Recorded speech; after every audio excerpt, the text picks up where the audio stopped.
যুবক ছেলে আছো বাজান, নিজেকে বুদ্ধিমান মনে করে, খুব চালাক মনে করে নিজেকে। কি চালাকি? এই মোবাইল টিপে, এটা হেতে চালাকি। এটা একটা মোটরসাইকেল চালাইতে আরে এইটাই হেতের চালাকি মনে করে।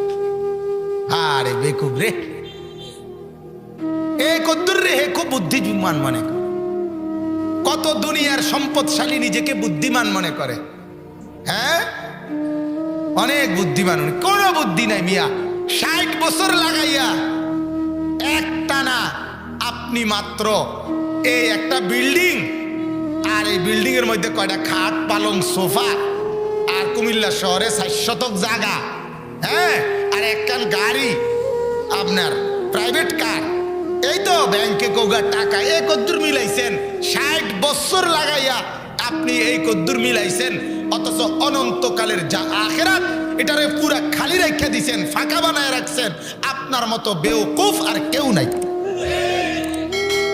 বুঝি এই সোফা এক সেট বানানোর লাগিয়া এত বছর মেহনত করার লাগে, বুঝি কথা বুঝেন না?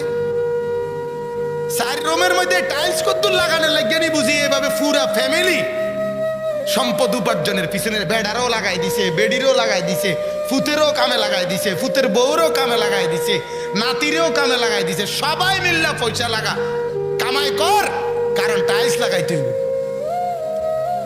আরে মুসলমান, আরেকবার ভাবেন, আপনার রেঞ্জ আপনি ভাবেন, আপনার বুদ্ধিমত্তা নিয়ে আপনি ভাবেন।